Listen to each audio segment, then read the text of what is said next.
Hello, in this video I'm gonna show you how to add more currencies on your TREZOR Safe free.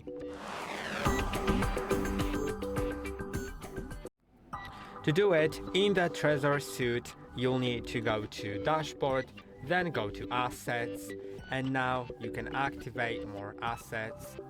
Then you can select different coins here. The amount is limited, so you can just select from those, or you can add Testnet. These are just for testing and they don't hold any value, so you can just test your wallet and see how it works, for example. So it's quite great also. And yeah, that's basically it. I hope that this video was helpful. Don't forget to like and subscribe. See you in the next one.